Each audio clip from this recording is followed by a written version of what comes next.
नमस्कार प्यारे साथियों, निविजन स्टडी पे आपका फिर से स्वागत है। और हम बात करने जा रहे हैं जो टिड्डियों का दल भारत की तरफ आया है पाकिस्तान की तरफ से, उसके बारे में हम डिस्कस करने जा रहे हैं। तो एक बार देखेंगे स्क्रीन पे आपको जैसे दिखाई दे रहा है, 26 साल बाद पाकिस्तान ने फिर एक बड़ा हमला किया है।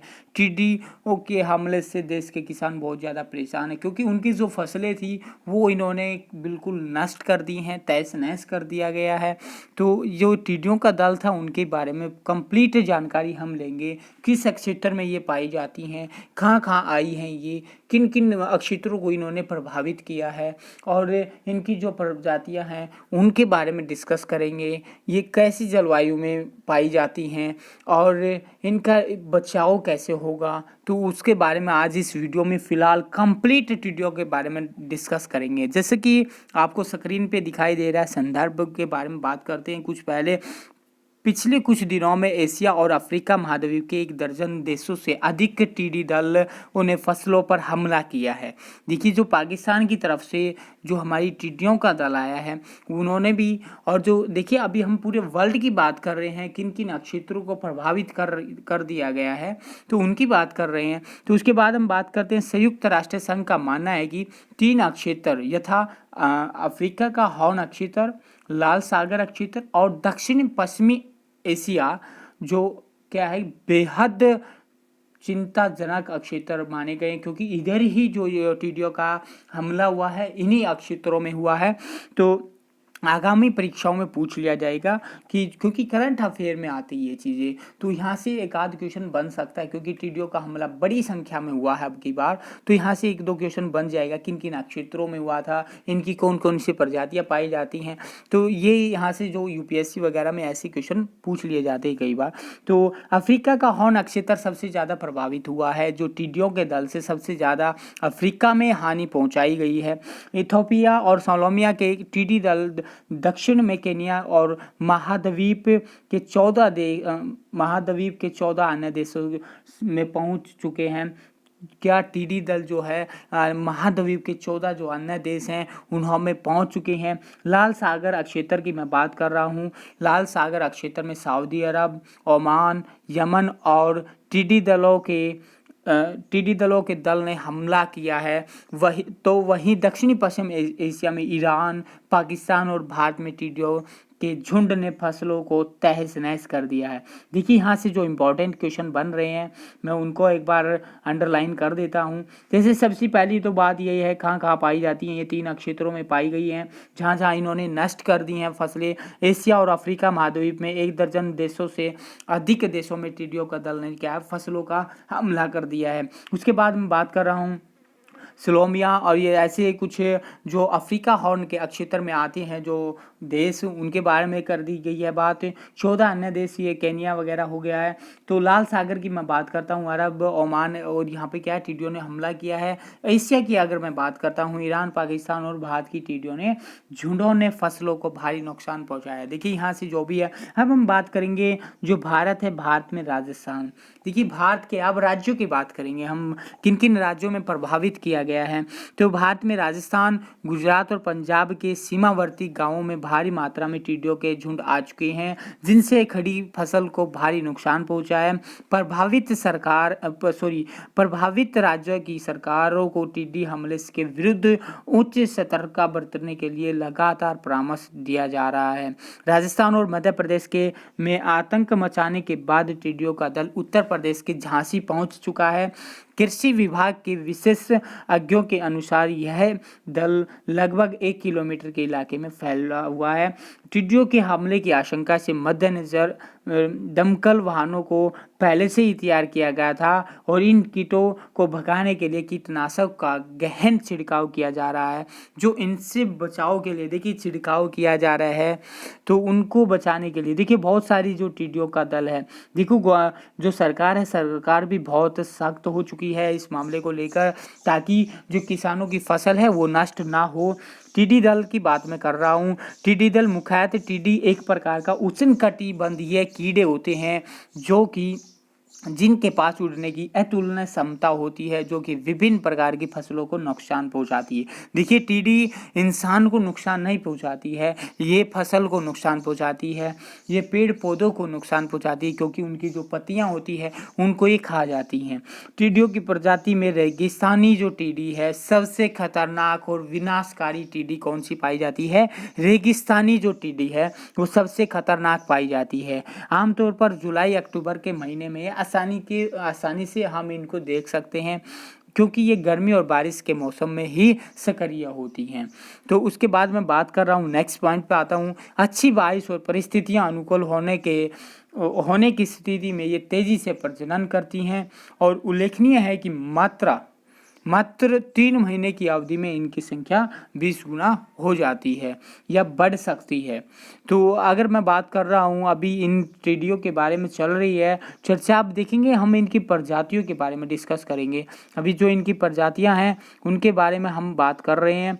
तो एक बार जो हमारी इम्पोर्टेंट जो इनकी प्रजातियाँ हैं उनके बारे में देखिए। भारत में टिड्डियों की प्रजातियाँ, यहाँ से मोस्ट इम्पॉर्टेंट क्वेश्चन बनेंगे और पूछे भी जा सकते हैं।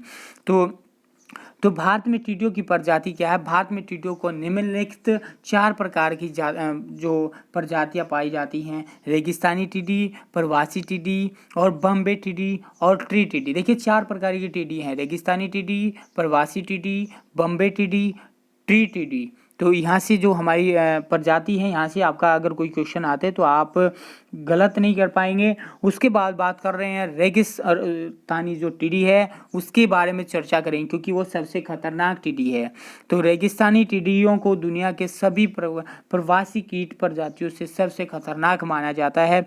इससे लोगों की आजीविका, खाद्य सुरक्षा, पर्यावरण और आर्थिक विकास पर खतरा उत्पन्न होता है। देखिए, ये मनुष्य को इतना वो नहीं करती है, लेकिन ये आजीविका पर और खाद्यान्न सुरक्षा, पर्यावरण, आर्थिक विकास पर क्या है, एक खतरा पनपता है, क्योंकि ये क्या है, फसलों को नष्ट कर देती है। जो किसानों की जो विकास होना है, जो आजीविका है, खाद्यान्न सुरक्षा है, तो जो फसलें नष्ट हो जाती हैं तो उसके लिए बहुत ही बड़ा खतरा कौन सी है? रेगिस्तानी टिड्डी को माना जाता है।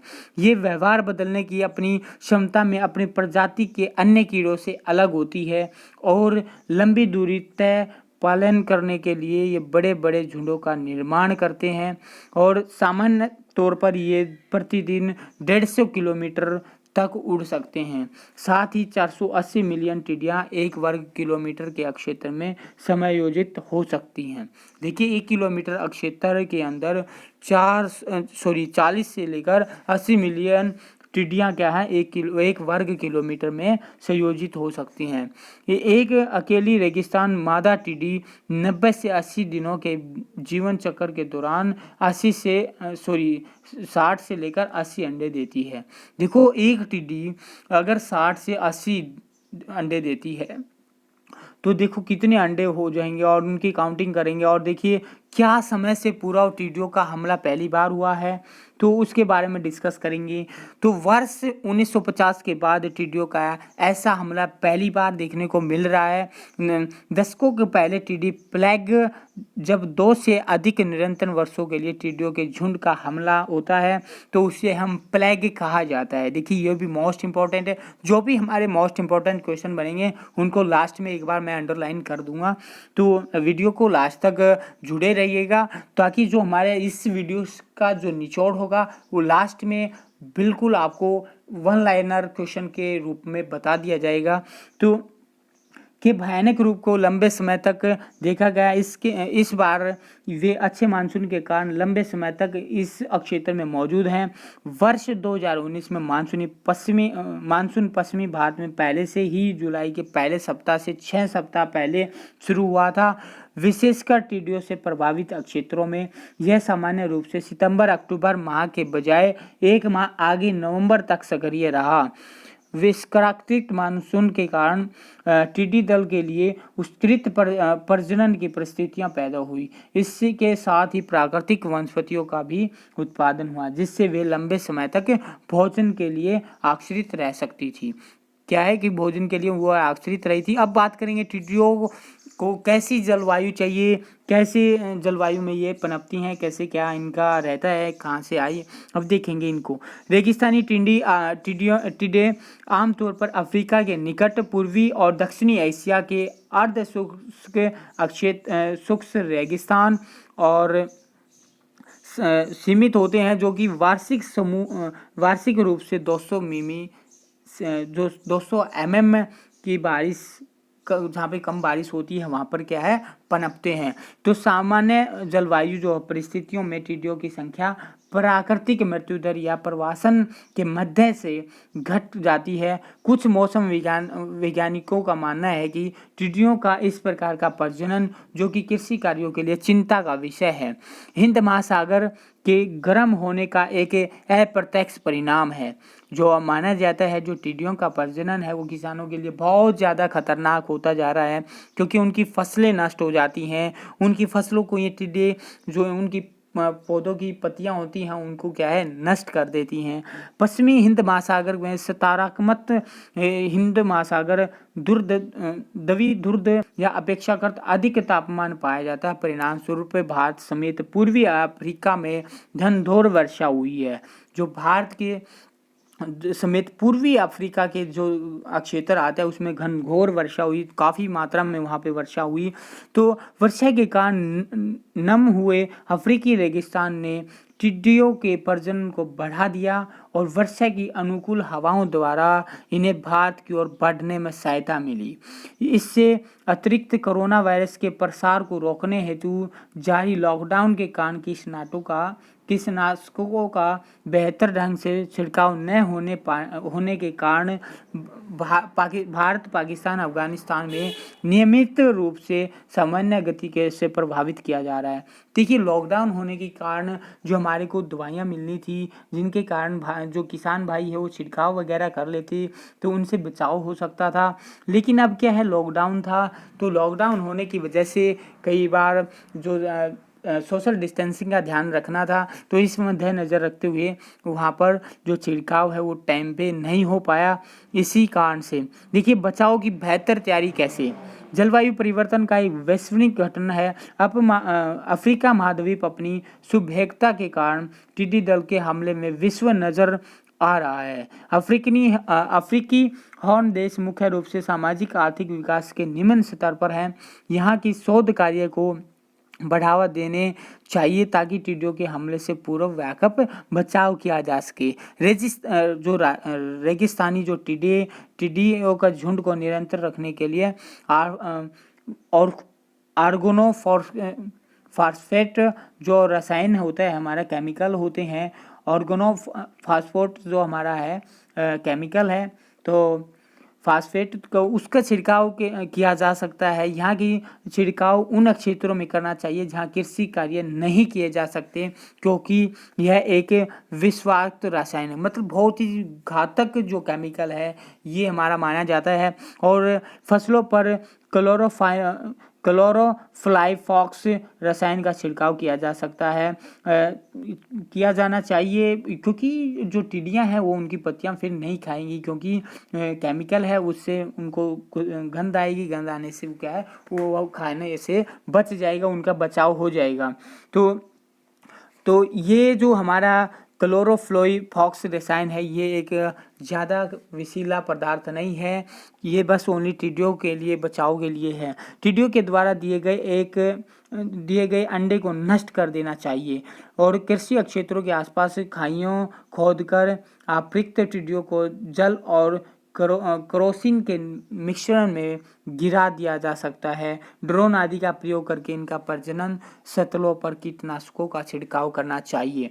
उसके बाद हम बात कर रहे हैं नेक्स्ट जो इनका है टिड्डी चेतावनी संगठन जो है। देखिए, लॉकस्ट वार्निंग ऑर्गेनाइजेशन LWO कृषि एक किसान कल्याण मंत्रालय, ministry of agriculture and farmers welfare के वनस्पति संरक्षण संगरोध व संग्रहालय निर्देशक जो हमारे जो कृषि के अधीन आने वाले टीडी चेतावनी संगठन मुख्य रूप से रेगिस्तानी क्षेत्र राजस्थान गुजरात जैसे राज्यों में टीडियों की निगरानी सर्वेक्षण और नियंत्रण के लिए जिम्मेदार है। इस संगठन का प्रमुख कार्य निगरानी करना, सर्वेक्षण करना और टीडी दल के लिए किसी भी प्रकार के हमले को नियंत्रण करना। इस संगठन के 2 मुख्यालय हैं। फरीदाबाद यह संगठन के प्रशासनिक कार्यों की देखरेख करता है। जोधपुर है जो संगठन के तकनीकी कार्यों की देखरेख करता है। उसके बाद हम बात कर रहे हैं निष्कर्ष।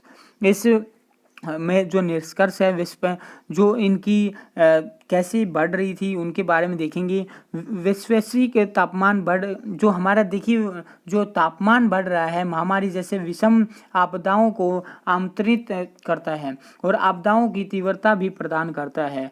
वैश्विक तापमान के कारण ही टिड्डियों की संख्या में तीव्रता वृद्धि हुई। सभी देशों को वैश्विक तापमान को कम करने की दिशा में मिलकर प्रयास करना चाहिए। टिड्डियों के हमले के रोकथाम के लिए निगरानी करनी चाहिए, सर्वेक्षण करना चाहिए, निरंतरण की रणनीति पर काम करना चाहिए। प्रश्न है, भारत की टिड्डी दल की प्रजातियों का उल्लेख करते हुए टिड्डियों और जलवायु परिवर्तन के संबंधित को परिभाषित कीजिए। इसके साथ टिड्डी दल के हमले को नियंत्रित करने के लिए किए जाने वाले उपायों का विश्लेषण कीजिए। तो अब मैं इस वीडियो में जितने भी हमारे इम्पोर्टेंट क्वेश्चन बन रहे हैं एक बार मैं उनको अंडरलाइन कर देता हूं। और जो भी इस वीडियो में हमारा प्रजातियों से लेकर टिड्डी दल जो हमारा संदर्भ हो चुका था, अब मैं टिड्डी दल की बात की थी। टिड्डी दल की हम बात कर रहे हैं। देखिए सबसे पहले ये कौन सी जलवायु में ये पेड़ पौधा पाया जाता है, पेड़ पौधा नहीं, ये टिड्डी दल किस जलवायु में पनपता है। उष्णकटिबंधीय कीड़े होते हैं। कौन से कीड़े होते हैं? उष्णकटिबंधीय कीड़े होते हैं। सबसे खतरनाक कौन सी होती है? रेगिस्तानी होती है। बारिश के मौसम में इनको हम आसानी से देख सकते हैं। ये गर्मी और बारिश के मौसम में सक्रिय होती हैं। इनकी जो संख्या है कैसे बढ़ती है, बारिश की अच्छी बारिश होने के कारण क्या है ये पनप सकती हैं।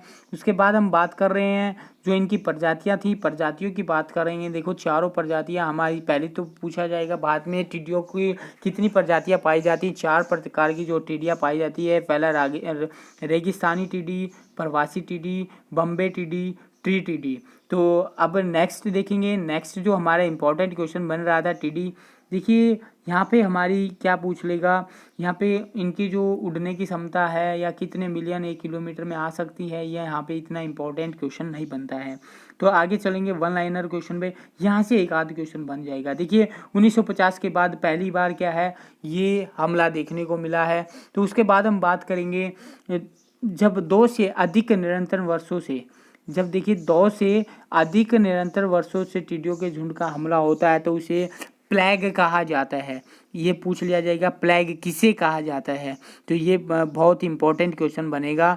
और 2019 में मानसूनी पश्चिमी में यहाँ से भी इतना इम्पोर्टेंट क्वेश्चन नहीं बन रहा है। तो टिड्डियों का जलवायु, जो टिड्डियों का जलवायु है देखो 200 सेंटीमीटर है। उसके बाद ऊपर हमारा दक्षिणी अर्ध शुष्क क्षेत्र वाला, ये तो जो हमारा इसका टिड्डियों और जलवायु परिवर्तन के बीच संबंध है, ये तो मोस्ट इम्पॉर्टेंट है। ये तो बिल्कुल ही पढ़ना पड़ेगा, हर एक लाइन इसमें इम्पोर्टेंट है। तो उसके बाद हम बात करेंगे बचाव की बेहतर तैयारी कैसे कर सकते हैं। इनमें 2-3 रसायन हैं। ये हमारे रसायन है जिसको मैंने अंडरलाइन कर दिया है। ये केमिकल है, इनके छिड़काव के कारण हम क्या है बच सकते हैं। ड्रोन के कारण क्या है छिड़काव कर सकते हैं।